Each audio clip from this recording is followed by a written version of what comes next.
I was introduced to volunteering in a variety of ways, whether that's in the canteen, scoring, timing, umpiring, joining the committee, coaching. It pretty much just naturally became part of my life. And how I look at that and what drives me through all the jobs is I really want to enable other people to give their communities what my community gave me. And that is, yes, it's led to my career, but it's also my friends, it's my family, it's the community that I'm part of. And so what drives me is how do I make it easier for people like my club president to make a good experience for their local community. That was Talia Holloway-Roden, Statewide Volunteer Manager for Parks Victoria. Now, you're not meant to have favourites, but I've got to say, this one's up there for me personally.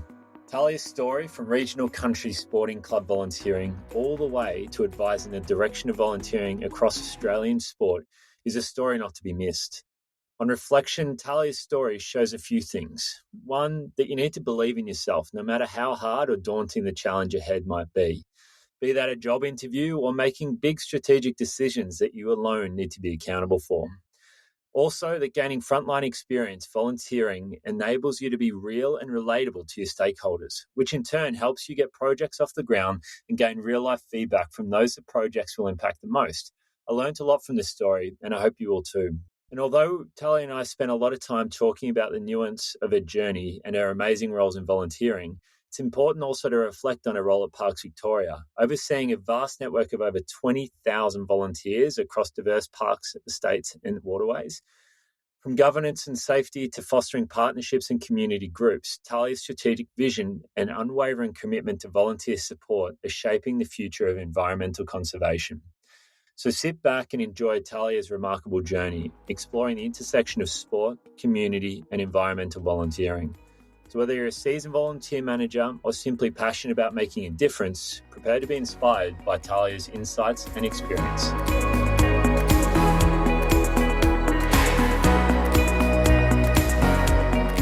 Talia Holloway-Roden, welcome to the Engaged Volunteer Podcast. So nice to have you here. How are you? Good, thanks, Shannon. Thank you for having me.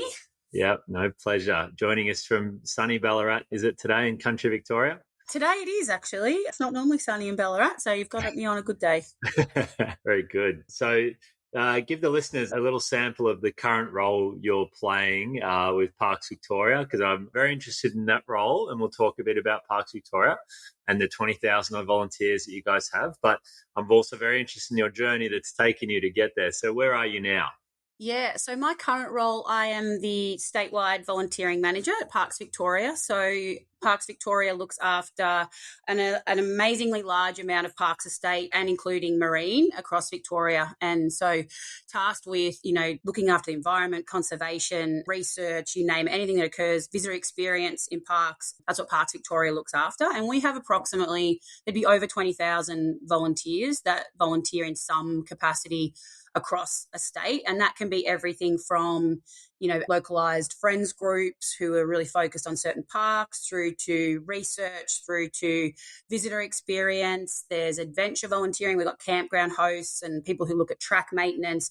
There's a whole range of stuff that occurs in parks. And my job and my team's job is to oversee the strategy and the guidance for our staff and our programs across all of that activity, and making sure that there are opportunities that are safe and inclusive and that not only help achieve what Parks Victoria is hoping to achieve, but also provide meaningful experiences to those people who really want to get outdoors and be part of nature. Yeah, love it. And this is a new foray for you, isn't it? With most of your world in sport and government. So obviously a girl from country Victoria here, growing up with sport around you and the community feel, that's what sort of drove you into volunteering at the very beginning. Do you want to take us back to a bit of at the start and that passion for volunteering, where it came from and why you're into it?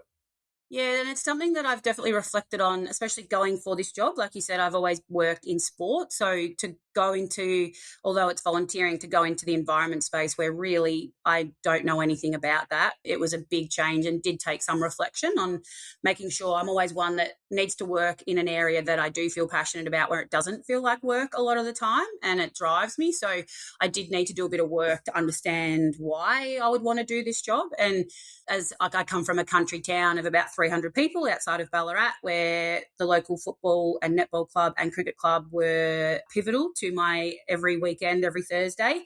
And joining that club, every Saturday the whole town would pick up and we would go to some other town in regional Victoria and play sport.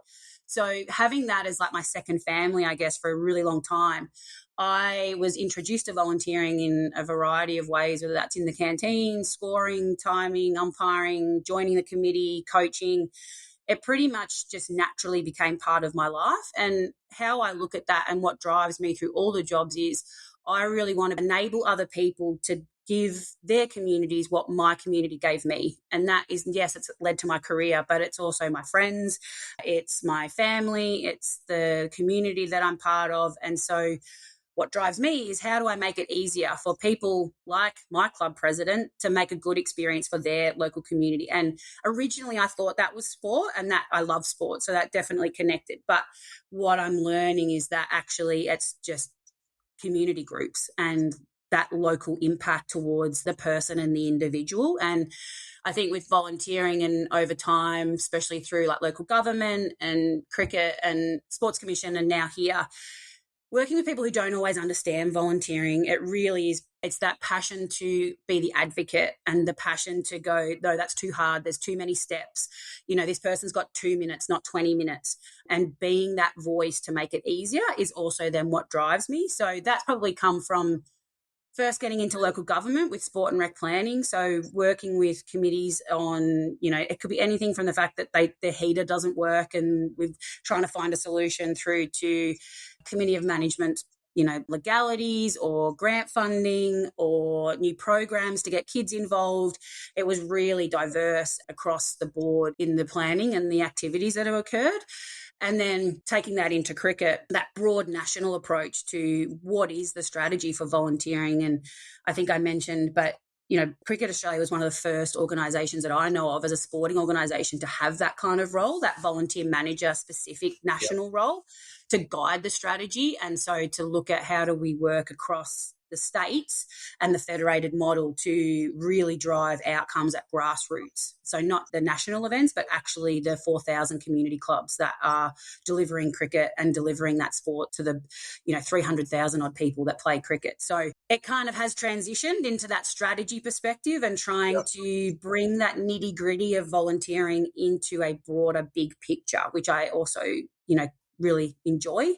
But being national, you are far away from the impact on the ground. So there were elements that touched on that, and we might go into some of that stuff. But this state role that I'm in now is a really good balance. And what drove me to probably also go to it is a good balance of I'm closer to the impact, which I like because that connects me, but I get to look at the strategy and have broader impact across the board. Makes sense. Nice. We uncovered a lot there. Thank you. I think what I want to focus on there was the first thing you said was very special, I think, just around that.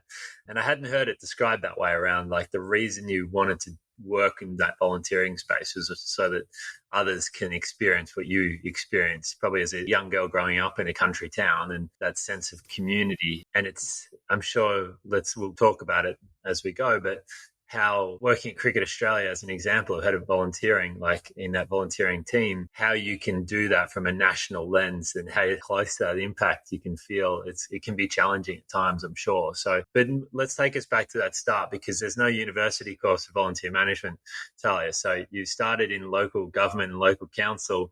Was it a role in volunteers, or how did you get into that?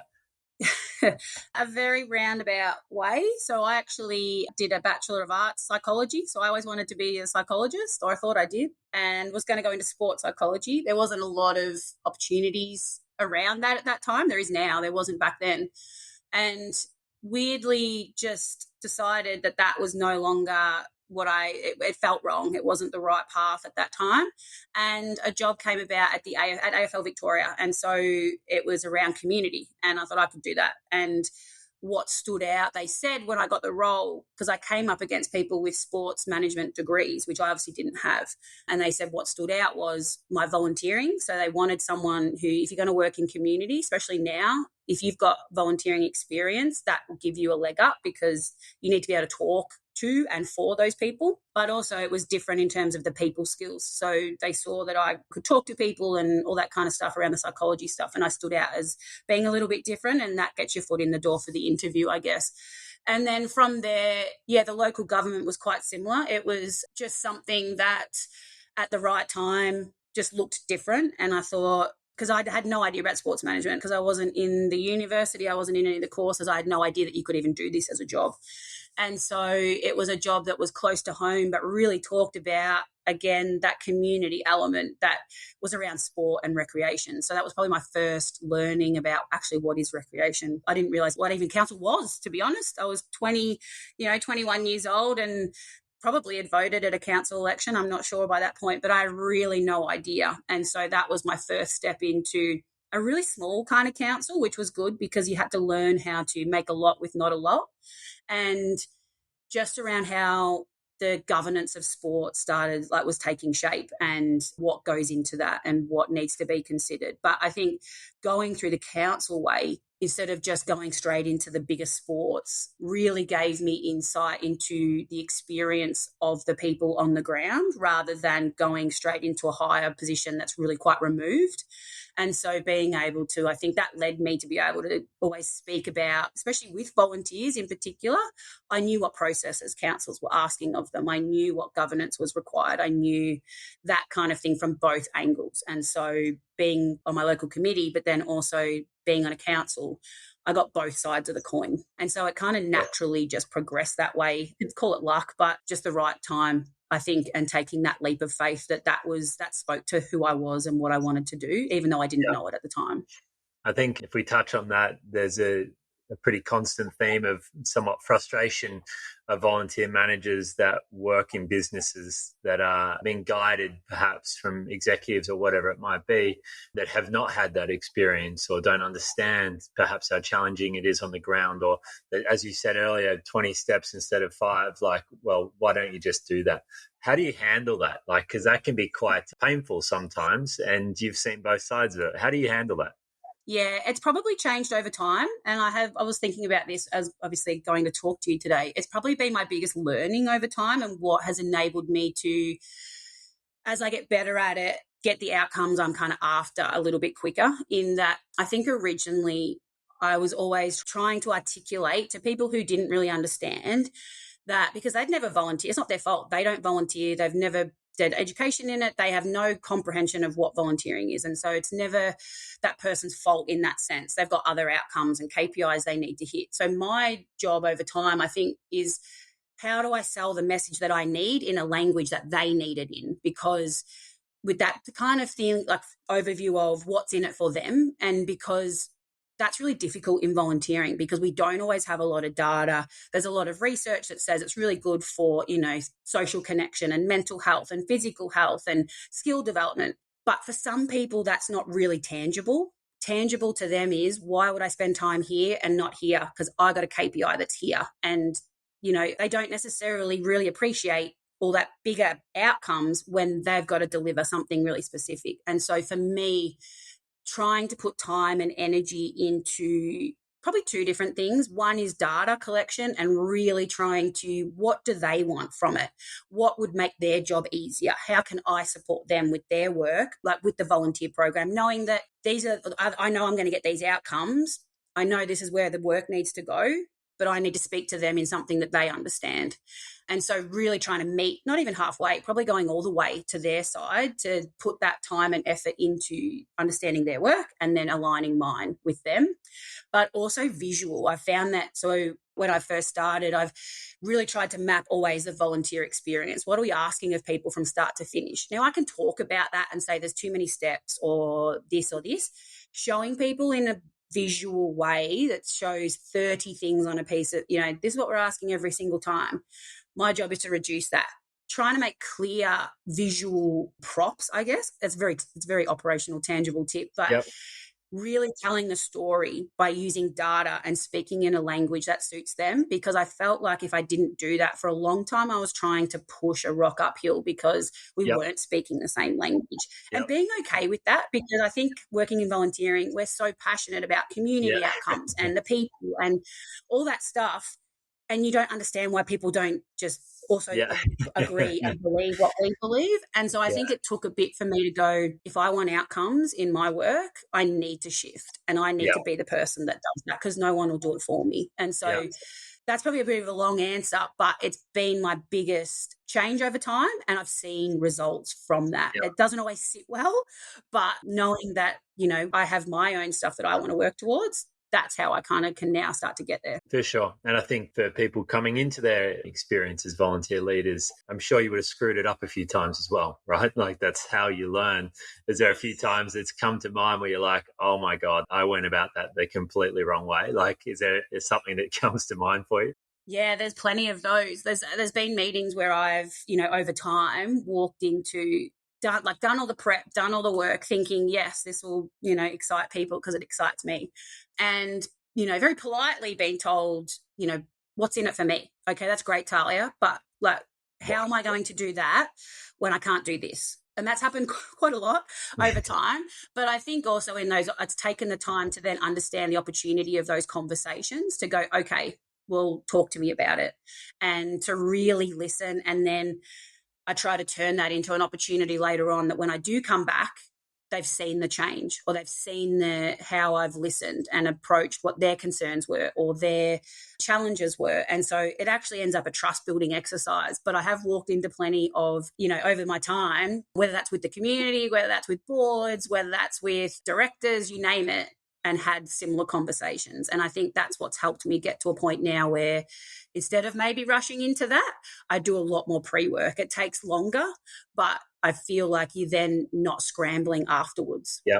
Yeah, I guess my question was probably angled more towards internally how to get change management through, or improve processes or investment, whatever it might be. But you just touched on it there for community. There's the other side of the coin here about volunteers. How do you go about change management and engaging with volunteers as well? Because you see the TV shows of where, council in particular, if that's where we are in your career now, going out to a community hall and trying to present to volunteers and say, here's the way forward. And, potentially some rough feedback coming your way. What's been your experience on the other side, less internally, for volunteers, engaging with them, and maybe some advice for people in the way that they engage with their volunteers? Yes, there's an episode of Parks and Recreation that is coming to mind, Yes. that I think speaks to exactly that experience.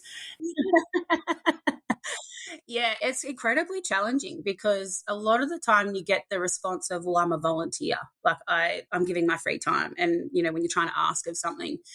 And I think what's worked well over time, and I think also, I guess, probably taking a step back from their experience, how I try to look at it is, especially with organisations, we do it for a living. So some of these people have been volunteering for a really long time. They've seen the staff turnover, and it's a different person and a different person. So they're always having conversations with very similar things with different people. But also they're usually doing it at a time, like when I volunteer, it's like my lunch break, or when I've got a spare time on the train, or this kind of stuff. And so really, how I go about it now, and it's probably really relevant because we are about to try and develop a new strategy for Parks Victoria, but it is that really engaged listening and putting in proper engagement time, and not just where it feels like a courtesy or that you're doing it as part of the process because you have to tick a box.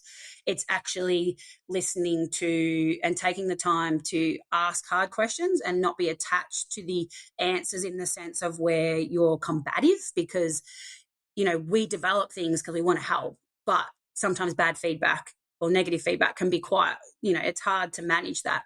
And really just trying to have conversations with people about, what would you do differently? How can I make this easier? What's the biggest pain point? And that's probably also with staff, organisations who have, which we do, localised staff. So as much as I'm in the state-based role, we have a really big range of staff that work locally. And it's the same kind of thing where they actually feel valued for their time. The second part of that is closing the gap and closing the circle of engagement. So I'm really big on, we asked you this. I haven't gone off into the wilderness. Here's what we actually found.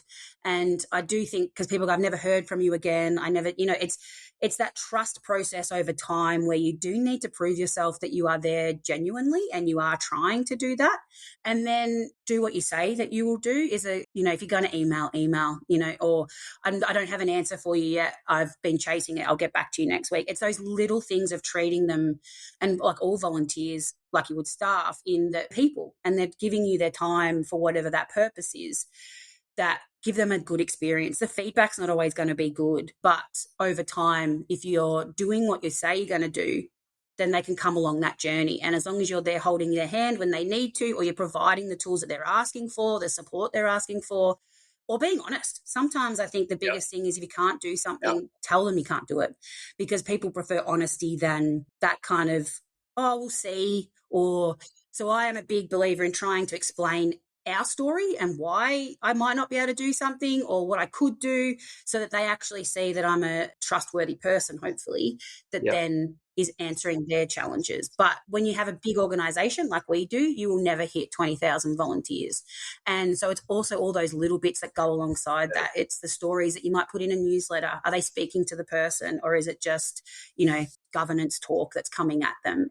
It's those little bits and pieces that really show the culture of what you're trying to create that then sit around side. So if they don't get those other touch points, they can see who you are and what you're trying to be from all the other bits and pieces that they might be engaging with. And so there's probably two parts to that, I think, is do what you're going to say you're going to do, and look to the future, look to what your culture is, how you're actually treating volunteers as that center point in their experience. But then how do you deliver it when you are face to face and when you are, engaging with people and asking for information? Yep. I think I reflect early days pre-Rostify, or half why Rostify exists, being volunteer manager at Tough Mudder, Ironman, these sorts of events, and trying to, I guess I went too far into the camp of trying to be everything to everyone, especially when you, at those events, having, 3,000 volunteers potentially sometimes, right? And ending up with giving your phone number out to 500 people and saying, call me if you need something, and then going, oh my God, I've just made this much worse than I could possibly imagine. And I'm just trying to do good. I would say that's not uncommon, because to your point, you're wanting to be personal with people. What have you learned about doing this at scale? And you probably touched on it a bit there, but what's the point about doing that at scale? Doing it at scale is really difficult, and I think it takes a lot, especially if your role is not really operational on the ground, to mentally step out of that and know that there are other people that can support you in that work. And that how I look at it is, how do I enable others to do that as well, so that it's all connected, and I'm more like a middle person that connects all the dots across, like, especially the organisation. And how do I give people the tools to know where we're going and what we're trying to achieve? And maybe they don't know how to talk to volunteers, and so there's training and education of that. But then it's also, I think, one of the things we did at cricket, and COVID actually did help it, like it did with anything online. We're always getting feedback on, I want to talk to someone like me. Like, it wasn't like they wanted to talk to Cricket Australia. They actually probably didn't want to talk to me. They wanted to talk to someone that knew their challenges. And so we did a lot of work on that and came up with, I just started a Facebook group, and it was for anyone who was volunteering in community cricket. And it wasn't advertised, it wasn't anything, and it organically grew ridiculously with really high engagement. And all it did was connect people with each other, but it was also a voice that I could control. I definitely have no training in being a community manager, I'll give you that, and I don't really like social media. So maybe I was the perfect person for the group. Yeah, true. I never talked about buying tickets. But I was trying to be my club volunteer voice in that group. And so all it was trying to do was, one, it was listening to their feedback, but two, they were connected with me in that the education that we were providing, and, I'd give sneak peeks to the webinars, or there's a new app coming out, this is how I've used it. It was always my trusted voice, and they knew who I was. They knew I was from Cricket Australia. They knew that I was my role, but it was never trying to kind of force anything of them. And then we used those stories to create a podcast. So I would interview people about, okay, what was the first step you did? What was the second step you did? How'd you get it through your committee? And so it was trying to I was the middle point to bring the information and the stories to the people. So I think I didn't really want to ever be the face of it. I didn't want to be, I'm not necessarily, I like to sit in the background and probably do the work and have other people be the face. But on scale, it's finding ways and tools that can push your voice out in a way that speaks to the language that the volunteers are after and gives them the information that they need, whilst also creating a bit of a trusted voice where maybe, sometimes there's not always one. And really that stays true to that culture of what you're trying to create. Yeah, I think that's such a good platform that you could do that. On the flip side, though, there's risk with that, right? You open up this Facebook group where everyone's in now, And then, a month in, everyone just starts blasting you saying the program's crap, I'm overworked, I'm not paid, all this sort of thing. There's risk there. Was that a consideration, or did you need to manage things like that? Yeah, it was a consideration. And probably not weirdly, but I didn't get a lot of it. I thought I would. I thought I would open up a can of worms. There was always, like any group on social media, you can have protections of joining it and stuff. So there's always the steps that you put in place that enable you to, remove someone or that kind of stuff. But that it is a fine line of, in a new space of, connecting and being a face of, the organization. They did know I worked for them. But I think because of the way I approached it, it was one, in saying that, I was always worried about what I was posting. There was never a moment that, no matter if I thought like I could listen to the podcast 10 times or look at my picture I was posting that was just a tip of the week and think, please, I don't want this to blow up, because it can. And being a public organization, it's, you don't want to be in that position and ever put the organization or myself in that position. But I think because I'd done the research, I'd listened and I think people were seeing that I was trying to find a way to, give them what they needed. It was overwhelmingly positive. There were a couple where, maybe some of them were a little bit negative, but overwhelmingly the actual response was really positive. The engagement of the page was always over 80%. People would message me and say, I've just really valued the group, and it was really organic. And so I'm glad that it didn't, but I'm always nervous of anything public, whether that's a newsletter, whether that's like any message going out, especially in kind of today's climate. You don't want to invite that negativity in, because what we're trying to do comes from a good place. But you're always open to it as soon as you open yourself up onto a public platform. Yeah, big time. I think if we look at your journey then, I recall when you got hired by Cricket Australia thinking it was such a big role for a national sport. And you touched on it before, right? It was a bit of a game changer that no sport, in my opinion, at the time had that type of role. Do you recall that journey you went through, application, seeing the position, going, would I fit, would I not, nervousness? Do you want to take me back to that? Yeah, I was probably at a point that I knew I wanted to leave my previous job before that. And this one just randomly came into in my inbox. I'm not a big LinkedIn person, but it was one of those days where I logged in and that one kind of came to the front. And I thought, I think I can do that. I mean, it's pretty scary. It's a national sporting organisation and an international one at that, with one of the largest participation programs. So, of course, there's a bit of someone better than me out there. And the process was really, I guess, like any community kind of arm of any organisation, everyone, especially in sport, everyone is there for that really genuine reason of trying to advance the sport. But I did need to go in there and, present on what I knew about volunteering and community. And I'm not a cricket background person. I like cricket. I don't play it. So coming up against people probably who worked in cricket previously in club development and very specific roles. But I think where the organisation at the time was also going was, it was a while ago now, but like I was a young female who was energetic and trying to bring a new lens to where I thought the volunteering space could go based on my experience. And so I think that's where hiring that new role and really trying to drive volunteer outcomes, Cricket Australia really dedicated in going, we need to think about this differently. Trends are going negatively. We can't exist without volunteers.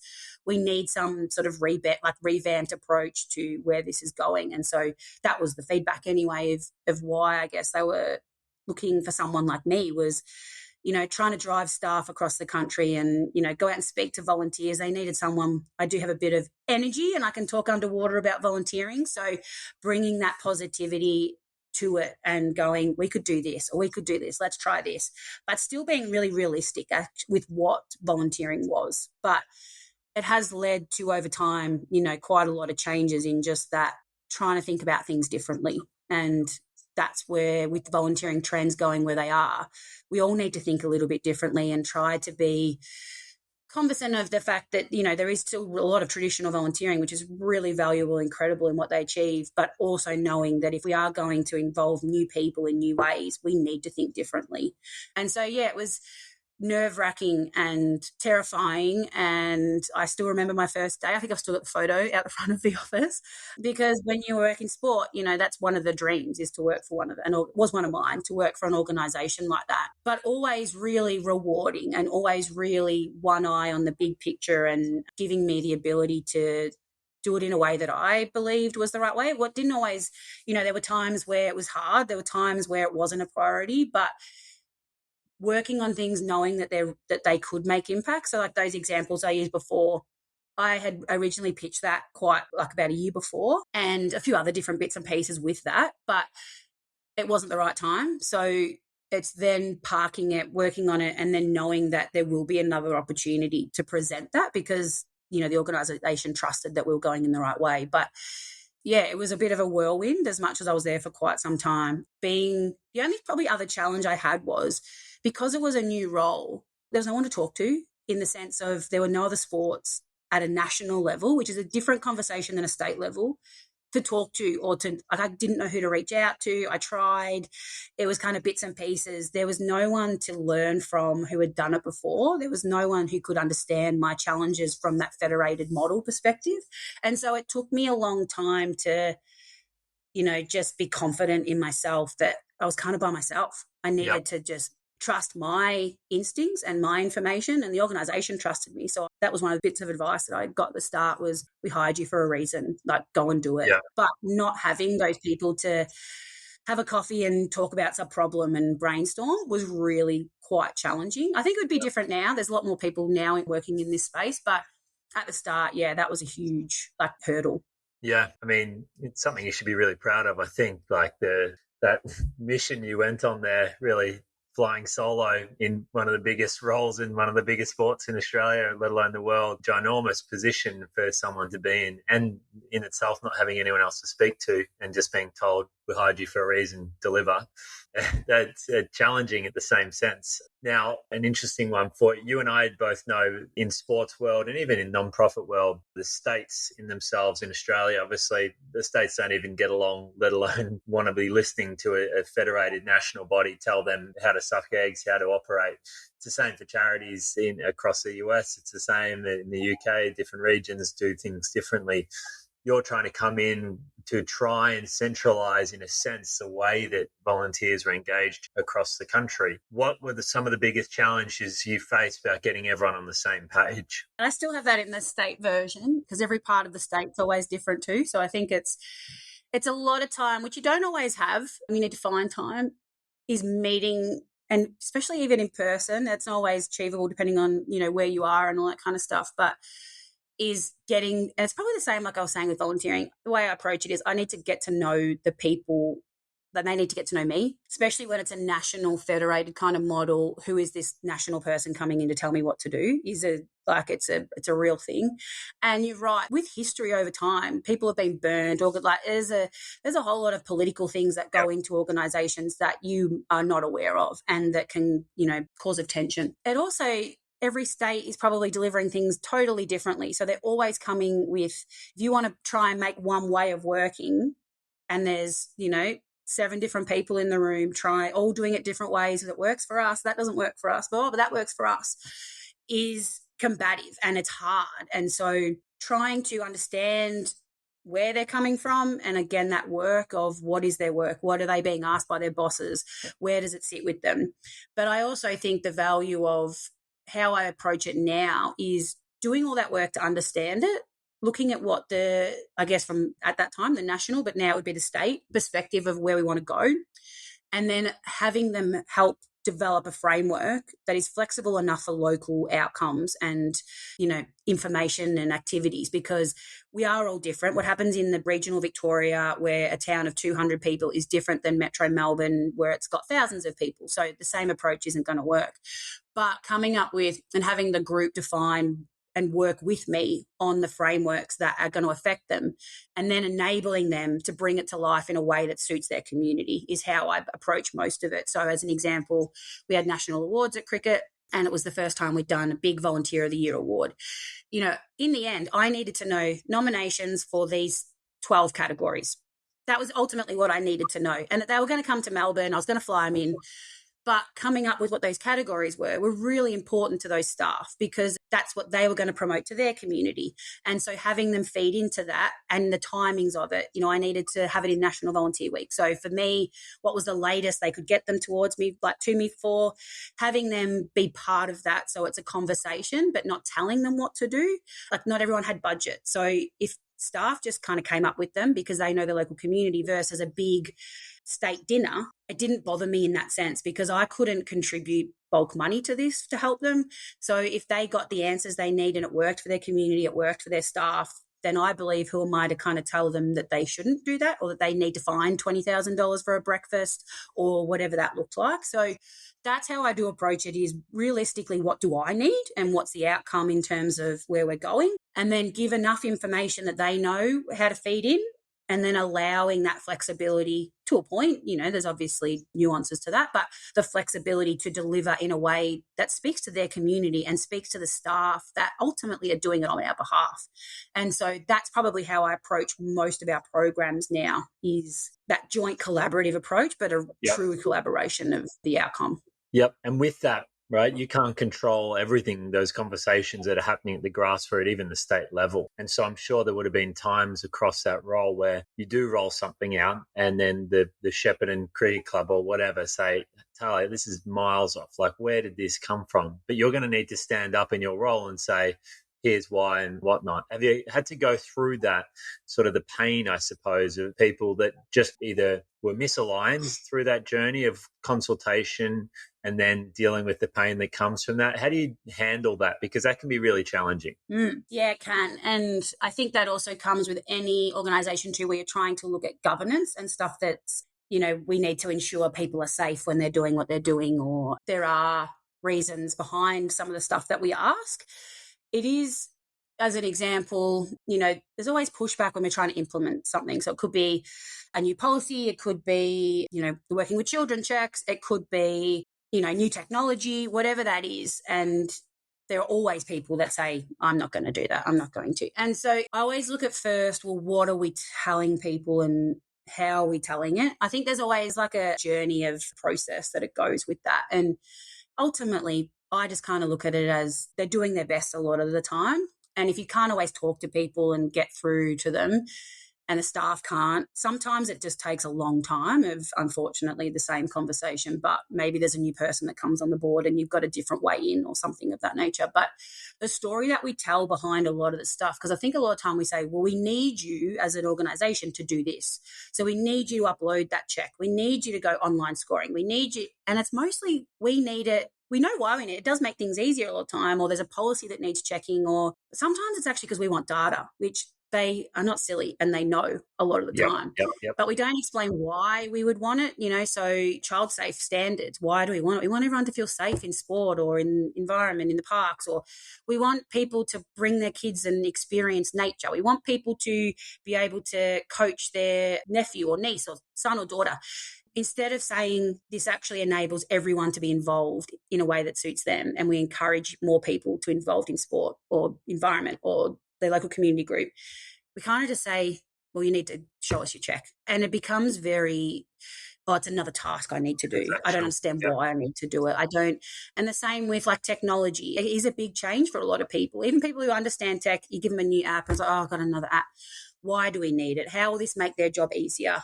Why do we need it? And I do think the first part of that is checking the story and making sure it speaks to and helps them understand. So as an example, we had an inquiry because obviously volunteering in nature can be dangerous.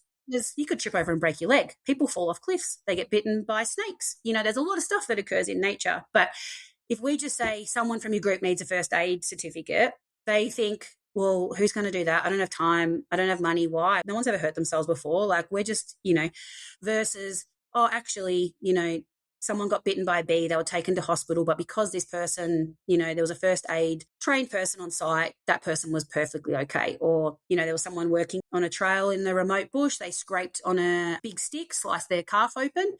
Someone was trained in first aid, they were able to get them to safety, and there was a procedure to get that person. So that story is incredibly different than you must need this, or we need to see this. And I do think we miss out on that because we're trying to get the information we need versus, and that's how I probably do advocate internally is, okay, I'm happy to ask volunteers for things. That doesn't bother me because I do think we have a role in making sure that people are safe and that we have information we need. But if they're going to require something that, I'll use a wide example because, okay, if you want something that tells me about, something working with sharks and there's 100 things you need to have in place, like tell me the story of why they're needed. okay, Yeah. well, 20 people got bitten by this in the Yeah. last, okay, that makes more sense to me than just why I need to give you all this information. So Yeah. that's probably my biggest thing and learning is telling the story in a way that is really tangible to that everyday person so that they can see, oh, this could be me. That makes sense to me. I think there's two things I've picked up there is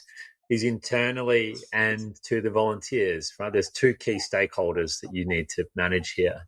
And I'm making presumptions here, but maybe early on in your career and for anyone's career, you probably rush into that, we need this. And then as you progress, you get a lot of no's and Talia, you're crazy. Why would I bother?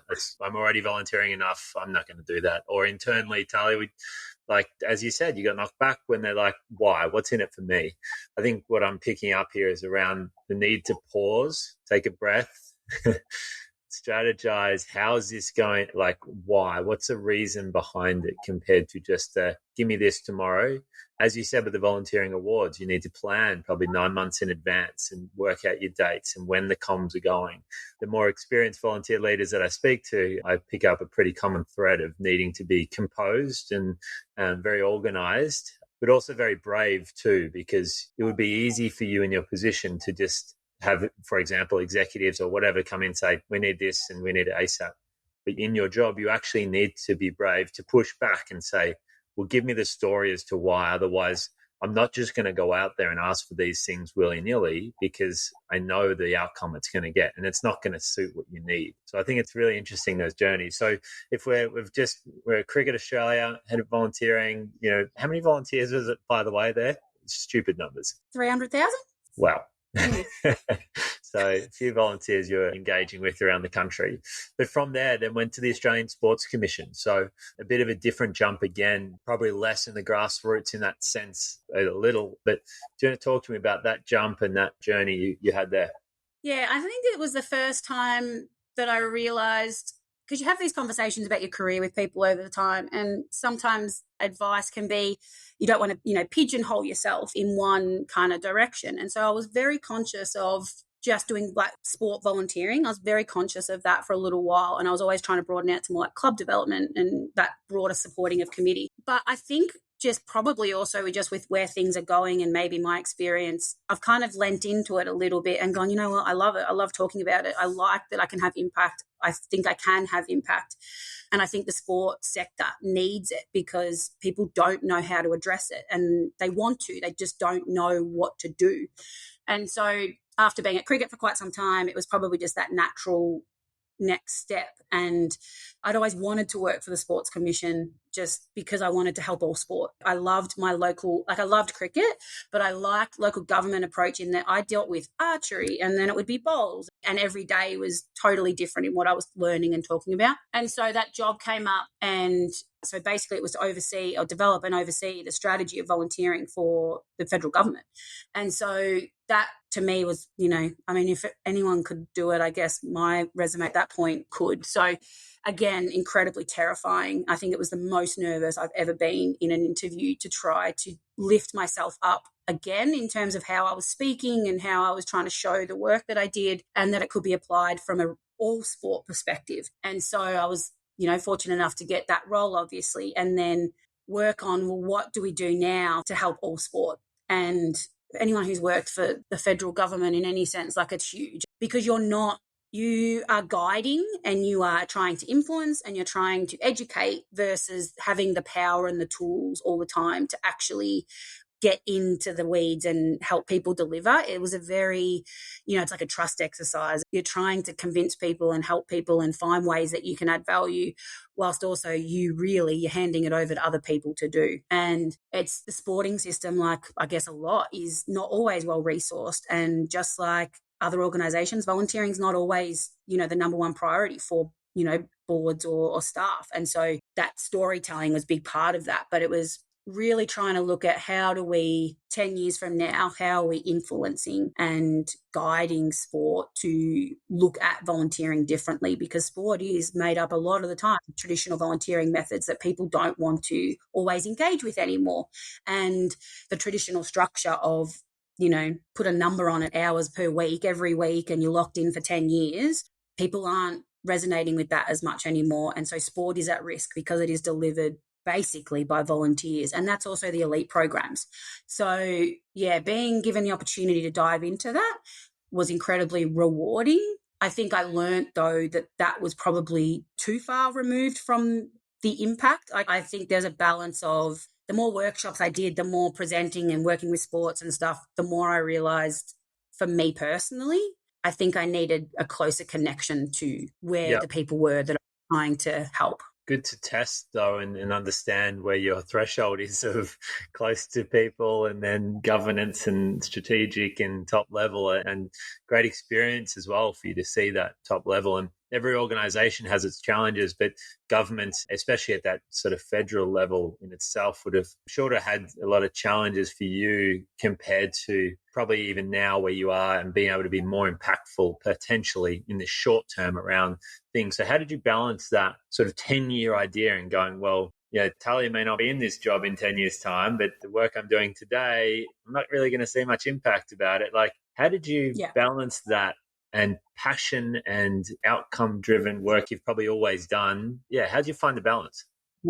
Probably didn't is probably the answer because I'm also one to just get things done. So I like to, especially coming from a sport where it's not government, you can just get things done. And so that was challenging in that perspective, is that, you know, what you're doing now might never pay off, or it might in 5 years. And just government in general is challenging with processes and all the stuff that comes with all of that. And so I guess I tried to balance it more with that providing, I guess, education and service, but it wasn't scalable in this sense, in that I was the only one. But where a need was really trying to educate people and clubs and staff from states around what do we need to do. And so that people side of it and the relationship side and presenting and workshops and that kind of stuff, where I could see the people in the room, you know, you get that initial feedback that this was helpful, and that was, you know, probably the bit that balanced it. Or there were certain projects, you know, like we built the start of a volunteering hub for sport and a few bits like that where I was really hands-on. That was probably the balance. But in the end, and one of the questions which I did need to ask myself was, could I do this for 10 years with always that, you know, that one eye ahead, and it's really like long-term, like just heavy in the work.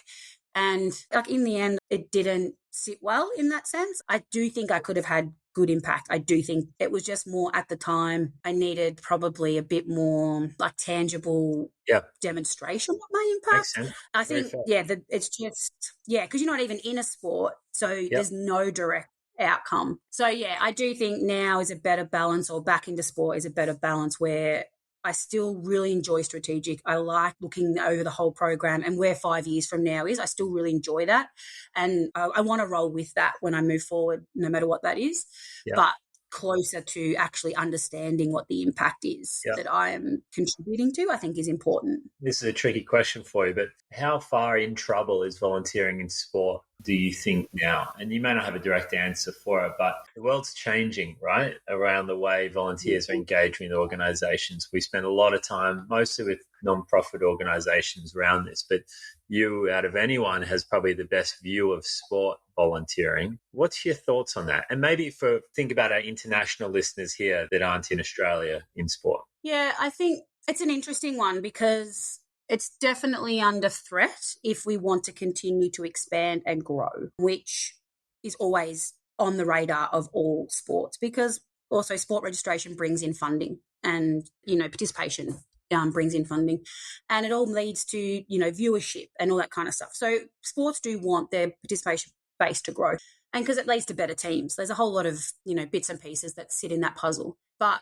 I think the biggest risk is that we're asking too much, and people don't want to take it on. If they're in, they might not last much longer, because ultimately the joy gets taken out. And there will come a time where traditional volunteers who are holding on and who are very connected and very that, you know, week in, week out, can't do it anymore. And there may not be people to replace them who are going to take on that workload. But in saying that, you've got clubs that are thriving. You've got clubs that are doing it well, and no matter what the sport, doing amazing. And then you've got clubs that are folding because they can't get coaches, and they can't, and that's all sports. That doesn't matter if it's cricket or netball or football, soccer. Or you look at, the Women's World Cup with Australia. It's had a huge influx in girls, which is incredible. You've got to make sure there's places for them to go and there's teams for them to go with team managers and coaches. And the sports are doing a lot of work to do that. But that's all sports. And, even just sideline behaviour is getting worse. And that's coming through as reported as so then why would you want to coach if you get yelled at? I've been yelled at as a coach. It doesn't feel nice, and you're just trying to give up your time. And so I do think that if things don't change, we are going to be in a really tough position as sport to try to increase participation. There's a rise in things like, running and, that more, I guess, in your own time activities like marathons and triathlons and park run, all these things that people can choose to spend their time with in a different way. So, which is amazing, and we want place for both. But if we don't look at how we actually work with volunteers, recruit them in a way that suits them, that talks to their language. I honestly just did my canteen roster for our netball girls the other day for the whole of club. Everyone only has to do 1 hour. So I've put that time in, and I'm asking 1 hour of people rather than trying to go on the same people every week. And it's getting the coaches involved in trying to sell that message. But a lot of clubs don't know what to do. They don't know how to change. They don't know where to start. They're too busy. We have organisations asking too much of them. By the time you put councils asking for things, the state asking for things, the national federated model asking for things, they haven't even hit the park yet. And that's really stressful. And I don't think we have the people coming through in the traditional manner that we need to sustain a growing sport economy. I still remember one day when I was coaching and I was a coordinator at my local club, and it was the Friday before the first game. So I've done a lot by this point. It's getting teams and registrations and you name it, uniforms. And the sport rang me and said, Talia, can you get up this program? We need this junior program up. And I nearly lost it. And I actually work in sport, so I knew what was going on and the value of the program. You didn't have to sell that to me, but I was at capacity. And there was no way that throwing something else at me when I'm work full time and I commute and all this kind of stuff was, those are the moments where people go, I can't do this anymore. And it makes people not want to take it on because you watch other people. So I do think it's a very long answer, but I do think sport will always run. We always have. But if we want it to grow and involve more people, we've got a changing population. We've got a growing in age population. Kids aren't getting involved as much anymore. There's other things so the dropout's quite high. You put all that together and it's all run by volunteers. And so we're asking volunteers to be the future of our sport, but we don't invest heavily in supporting them. So I do think it's a big red flag. Do you think, because a lot of those challenges you highlighted, it's not like they've never existed before. Maybe been asking for more in terms of compliance and hoops to jump through. And I'm sure I'm speaking out of turn here really, but maybe my direct questions around younger demographics of volunteers as well. Do you see that that's changed over time? Are clubs struggling to bring in younger volunteers, or is that just a story we hear in volunteering that, they're young, they're lazy, they don't want to get involved, they're playing PlayStation? Like, what's your feeling from that when you speak to clubs and organisations? I think there's probably two sides to that. Even in environment, it's a very similar conversation. I think volunteering is the same no matter what in my experience from talking to people, like sport is similar to now when I'm in the environment conservation place, because in that youth are wanting to volunteer. They are wanting to get involved. They just don't necessarily want to be involved in a way that, maybe traditionally we want or that other groups want who are offering volunteering opportunities. And I do think sport is a little bit similar. It is a bit more regimented. There's not a lot of variety. We've had workshops on this where we go, well, what would we offer? Like, what's the benefit for that, 15-year-old? Like, we're going to make them stand at the front gate and take money? Like, what's the benefit to them? Like, why would that bring joy to someone? So I do think that kids want to get involved, and you can kind of see, especially when parents are volunteering, kids are more likely to be part of it. When it comes to women and girls, we did some research at cricket that showed that there was a relationship between, the more females on the board, the more, likely there were to be like girls programs and women coaches and girls involved. So there's a lot of links that can be made to getting people involved.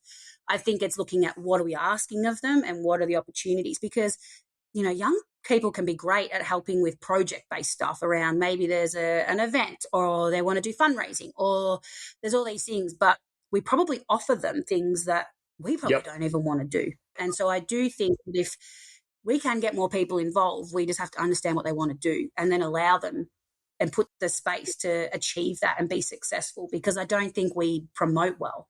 Yeah, and I think it's not even promote, but in the way I think about it, selling it well. Like, it's not one offer to community to volunteer, in my opinion, or the future of volunteering isn't that. It's about saying, well, Talia, you look like this is your demographic potentially. Here's what is interesting for you. Like, here's what you will get out of this program. And I think the more that we can tailor programs, like you've just done in the smaller sample of with netball girls, an hour a week, or an hour for each person to be volunteering, but you've taken the time and effort to think of what probably resonates and what will work well with them, compared to the flip side of that. The opposite of that is just saying, we expect you to do this, and then get frustrated and disappointed when that doesn't happen. Now, I'm conscious of time. We could probably talk for another 5 hours, I think. It's been brilliant. A lot of amazing insights from you, and your journey is just such a special one, I think, and especially coming from community sport and the journey you've taken from working very closely with volunteers to then being at the top level of, federal overseeing volunteering, the future of volunteering in sport in Australia. Like, it's an incredible journey that I think you should be very proud of in where you've come from. And then now Parks Victoria, special program to be involved with. So we might finish it there, I think, just for time for you. So I just wanted to say thank you, and it's been really special. So thanks for joining us. No, thank you. Hopefully it made sense and not too rambly. I get very excited and passionate talking about it, but you did make my journey to sound pretty awesome. So thank you. It's easy to get stuck in just doing the job. So it's been a pleasure. Thank you.